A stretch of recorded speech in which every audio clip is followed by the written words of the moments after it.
My name is Pao, and I'm glad to be here. It's my first time to go to Chicago. I will be fast so that everyone can catch up with the lunch. So today I'm going to show our recent progress of the tooling scheme for catalysis that some of you have known before, and also our recently launched TechCAD 3.0 for CAD design. So what we have been focusing on is to develop a AI electrocatalysis lab, which consists of three parts: the front end, the mid end, and the back end. The front end is the brain, which is the most important part for data-driven AI design, which consists of the database, including both the experimental database and the computational database, and also the models parts, which include the regression machine learning model, the large language model, and physical models such as myokinetic models and so forth, and machine learning force fields, blah, blah. And then we can generate some new ideas based upon the model and the data. And then we can come up with some new suggestions to the mid end, which is for the automatic synthesis to realize some proof of concept experiments. And finally, we can send our samples to the back end for catalyzations and performance tests.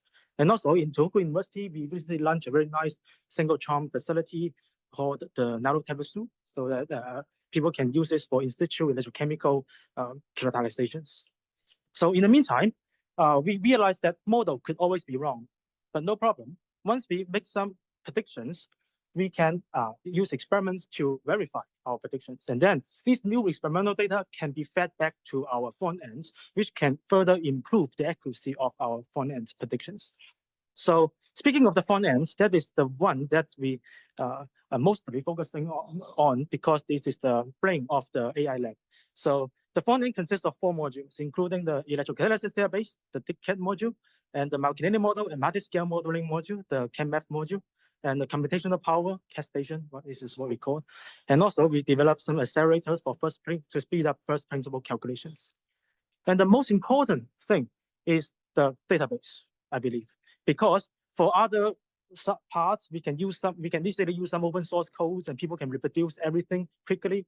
And for those machines, robotic arms, characterizations, if we are rich, we can buy everything immediately.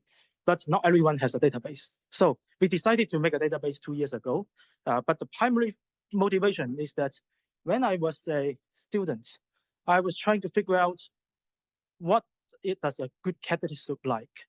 But gradually, I realized that I was like a blind man trying to figure out how does an elephant look like. So for example, several years ago, I found that alloys and core shells are good, but they are expensive and have some long-term stability issues sometimes. And 2 years ago, I tried to figure out whether metal oxides or oxides are good, but they are either not stable or they have some intrinsic limitations that hampers the broad applications. And since last year, I tried to study MNC catalysts, such as the carbon-based metal dope catalysts, like MOF, COF, single-atom, multi-atom catalysts. But it turns out that some of them are good, but some of them are bad. So I realized that I was like a blind man. If I touch the nose of the elephant, I would feel like the elephant looks like the nose. If I touch the butt of the elephant looks like the butt. And if I touch the ear, the elephant looks like the ear. So I would never know how does the elephant really look like unless I have a bird view of the picture. So that's why we need to develop a database that can provide a full landscape across different types of materials and catalysts. So that's why we are here, and we developed the digital catalysis platform, which includes more than 0.4 million experimental catalysis data and more than 0.3 million computational catalysis data in cooperation with globally 20 plus universities and more than 100 researchers for data mining. And the data are updated almost every day. And we have almost or more than 2,000 users since it was firstly launched in this April. So this is a video showing how the kit works. Digital analysis platform led by Professor Howley's team at Tohoku University and developed in collaboration with over 10 research teams worldwide. The platform integrates big data and AI to advance catalysis research. It offers access to over 400,000 experimental performance data points for electron, thermal, and photocatalytic materials, along with more than 300,000 materials. Sorry. It was not working, right? TICCAD is a digital catalysis platform led by Professor Howley's team at Tohoku University and developed in collaboration with over 10 research teams worldwide. The platform integrates big data and AI to advance catalysis research. It offers access to over 400,000 experimental performance data points for electron, thermal, and photocatalytic materials, along with more than 300,000 material structures. TCAT provides dynamic data visualization, precise literature tracking, and an intelligent Q&A assistant. It also features microkinetic modeling, AI chatbots based on large language model, machine learning force field training, and regression model development. The platform's website contains the function navigation, user registration, and login portal. For example, in the field of electrocatalysis, the platform has included over 360,000 experimental performance data entries, covering 156 performance indicators and 115 reaction types. TCAT covered a wide range of electrocatalytic reactions, including hydrogen energy utilization, ammonia synthesis, carbon dioxide conversion, pollutant treatment, and the synthesis of oxidants such as ozone, hydrogen peroxide, and oxygen-containing radical. The materials covered include metals, alloys, metal compounds, single-atom catalysts, 2D materials, perovskites, and organic compounds. By selecting the reaction type and material type, the platform automatically displays performance data with the year as the horizontal axis. Users can easily create dynamic visualizations by modifying the types of horizontal and vertical axes or imparting specific elements of interest. The platform also offers data classification analysis, such as categorizing experimental data by test pH values and displaying performance charts under different pH conditions. For other specific conditions, a sliding bar allows for quick filtering of data based on reaction conditions. Additionally, for trending research topics like seawater electrolysis, magnetic catalysis, mediated ammonia synthesis, and mediated epoxidation, the platform provides one-click filtering of relevant literature. The filtered literature can be further explored using the platform's extended features, such as original document tracing and AIQ&A, by hovering over a data point. Users can view the catalyst ID and DOI and access the original document via a link in the dialog box. Additionally, users can view experimentally validated theoretical structures online and download related computational files or experimental data to build or verify theoretical or machine learning models. For specific literature, the AIQ&A function can provide detailed information on the selected article. Users can quickly retrieve answers by entering the literature ID and questions. The AIQ&A feature provides detailed information on preparation methods, processes, and performance analysis in a few seconds. The statistical analysis of TCAT's data also provides strong support for experimental standardization and reliability assessment. By comparing the performance of common reference samples across numerous studies, users can easily identify noise in experimental data and investigate possible reasons. This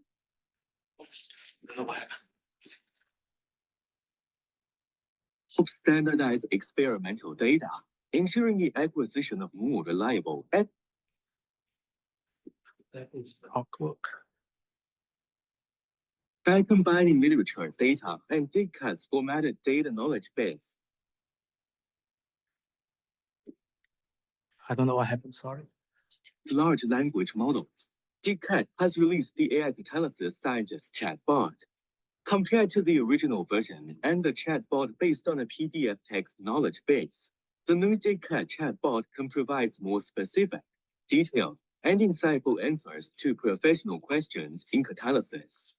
Additionally, TCAT has incorporated various material databases, including the mixed-bar spectroscopy database, the solid-state inorganic and organic electrolytes database, and the thermoelectric materials database.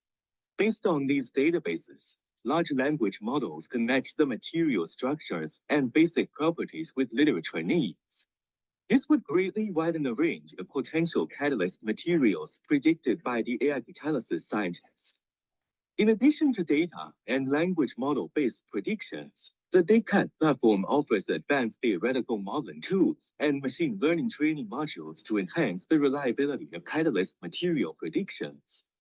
Users can select the desired reaction type and model, input key calculation parameters such as linear scaling relations, electric field response parameters, zero-point energy, entropy and solvation corrections, electrode potential, and other necessary parameters. After running the microkinetic model, DigCat can generate precise catalytic activity volcano plots, providing more reliable theoretical support for experiments. In addition, DigCat's theoretical modeling feature includes a large collection of stable and transition state structures related to catalysis. By simply entering material type, element type, and specifying whether energy, forces, or stress data are needed, users can structural data. This provides a solid data foundation for machine learning force field training, accelerating DFT calculations in theoretical modeling. The DigCat development team is composed of researchers from academic institutions worldwide. Thank you for your interest in the DigCat. We welcome your contact and feedback to help our developers continuously improve and enhance the services. Thank you for watching. So one of the most important thing that we develop, or one of the most important motivation that we develop such a database is because one paper itself has limited insight, or one project, or one student, one scientist. We always have some limited insights. I have to say that because I have limited insight. So, but if I have 10 papers, 100 papers, 1,000 papers for the same reaction, same materials across different reaction conditions, then we can find out some new phenomenon that people did not know before. And in the meantime, the DigCat has there are some new functions that are under development. For example, AI reviewers, and also we can also identify if there are any researchers spending their whole lives in generating noise data in the experiments. We did found several names from based on our dictator mining. And another important thing to be mentioned is that I know many of us try to train the large language model with PDF files of literature. But actually, in our benchmarking analysis, we found that this is far not enough because of the lack of the normalized or standardized data. So this is some simple benchmarking results. So if you use original ChatGPT, if you ask a catalysis question, they could be an outsider, sometimes good, but always wrong. Or in most times, they could raise some grammatically correct, but nonsense. And but if you try to feed the large language model with PDF papers, they will act like PhD students, sometimes very smart, but sometimes make mistakes, even for some common sense. And I hope there's no PhD students here, and no offense.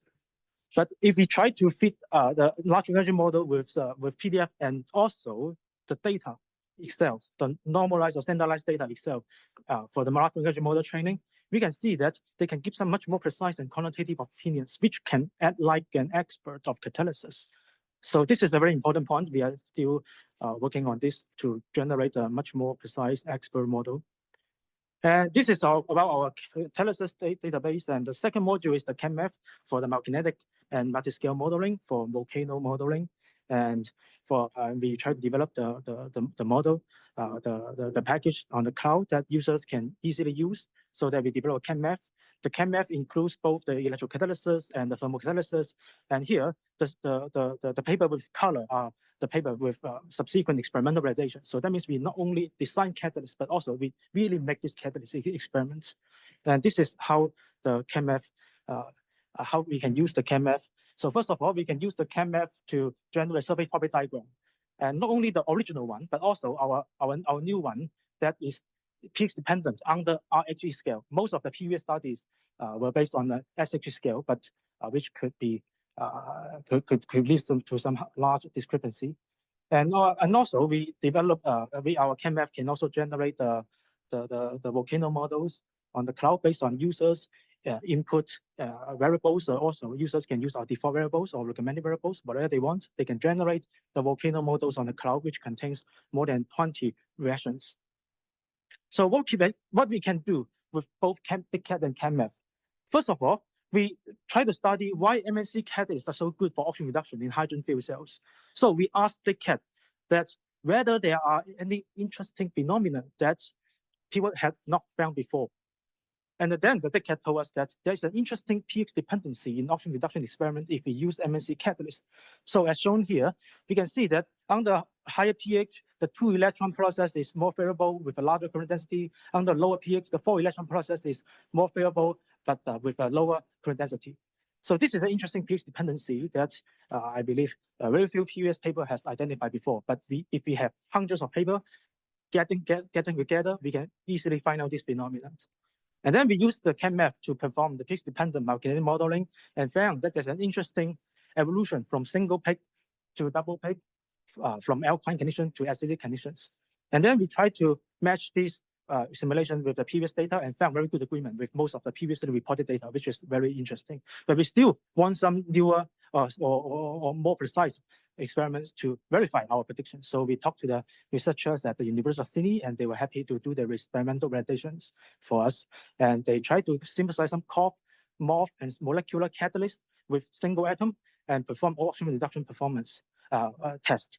And then we can see very good agreement between theory and experiments in terms of the target slope and the turnover frequency. So the data points is the turnover frequency, and the curves are the experimental turnover frequency, and the curves are the simulated results. So we can see a pretty nice agreement there.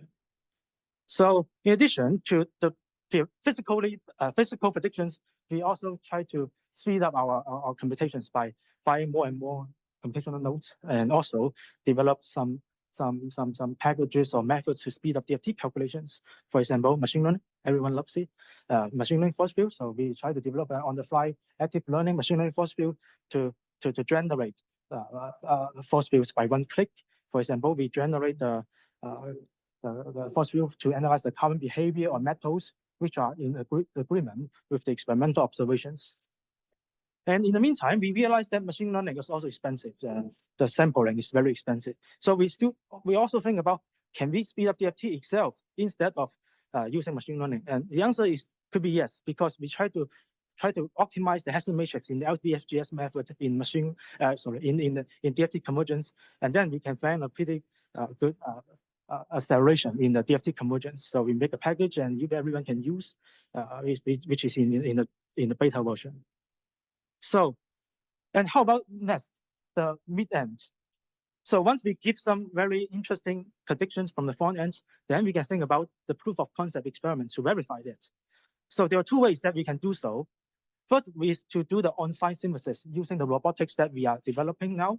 Currently, we can develop the robotic arms automatic synthesis for morph structures. And in the meantime, how about other materials? So we have a cooperator in China. They are able to use robotic arms to synthesize alloys in different compositions for oxygen reduction. So if we place the order here, we can send this request on the cloud, and then this robotic can automatically synthesize the alloys that we want to prove our theoretical predictions. So this kind of on the cloud concept reminds me of my favorite movie, The Avengers. So in the Avenger 2 or 3, I forgot. So when Ultron tries to place the order, and then the algorithm will identify synthetic platforms around the world and automate the manufacturing of number of Ultrons, many Ultrons. So this is very similar with what we are doing now. But the main difference is that Ultron is trying to destroy the world, but we, as the scientists, we are trying to save the world. And yeah, this is maybe the second last page. So this is about the conclusion of our current effort and the upcoming goals. So if users want to design new catalyst for a reaction, all they need to do is to ask a question. And then our large language model, together with our experimental and computational database, and the LLM model, and also the regression model, machine learning force field, physical models, Malkininian modeling, can work together. And then we can provide some good suggestion for the user. And then our automatic synthesis, either on-site or remote automatic synthesis machines, can do the synthesis for the users to do some proof of concept experimental validations. And what else do we have here? So we gradually realized that the way we study catalysis can also be used to study other type of materials, such as solid-state batteries. and also solid-state hydrogen storage materials. We also use the same data mining method with many researchers all around the world to develop the database for the electrolyte, solid-state electrolytes, and also the database for hydrogen storage materials. And we also found some very interesting models and phenomena that can fit to experiments very well. But unfortunately, this is a catalysis workshop, so I'm not allowed to talk too much about other materials. So finally, I would like to thank everyone here, and also I would like to thank all of my group mates, in particular, Dr. Di Zhang. He's a genius. He's an assistant professor in my lab. And also, I would like to thank all the excellent cooperators. There are hundreds of cooperators in the world in the DECAP project. So, but I only list some important ones here. So thank you again. I think some few questions. So how do you evolve with the GPT? Because we have 01 preview. Those are the more advanced than 4.0 now. So we try everything. Okay. Because we have large data, we have a big data, so there are lots of things that we can play with. So we can automatically generate the descriptor and test the descriptor, and also we can test whatever we want, basically. So yeah. Mark. So you said at the end that the human has to ask a question. Yeah. But with the amount of information that the model has, shouldn't the model better with ask questions to human? How would we affect those hypotheses that the model has? Get that one. Yeah. So if I understand your question correctly, so first of all, the human should ask the question that we are able to answer. Of course, for example, we contain more than 100 types of electrocatalysis reactions, but if they ask a question for something else, something beyond, then we cannot answer. And in the meantime, in a decade, we have about 20 microkinetic models for 20-ish reactions. So if they ask something else beyond, we have to use some empirical models instead of the microkinetic model. So for example, if they ask some epoxidation reactions, electrochemical epoxidation reaction, and then and now we don't have some very nice microkinetic model, so we have to build the regression models on the cloud based upon the experimental epoxidation data. So we also developing the module for the on the cloud generation of the regression machine learning model based upon the experimental data. And in the meantime, if we really need some large-scale simulations for this reaction, and then what we can do is just to do by one click and saying that, okay, please generate the machine learning force field for what's blah blah blah system for us. And then we are already able to do so. Is that we can generate the machine learning force field on the cloud. Sometimes they are poor, but now we are improving the accuracy of our process. But basically, this is on the fly, on the cloud active learning loop. So first of all, we can generate data, or also record the data from the previous structural database, and then we can do the sampling based upon DFT and also Monte Carlo simulations, and then we can generate more and more data and do the machine learning, and then by active learning process, we can refine our model. So if the users really ask some questions that is difficult to answer, then we use this way to do the simulations.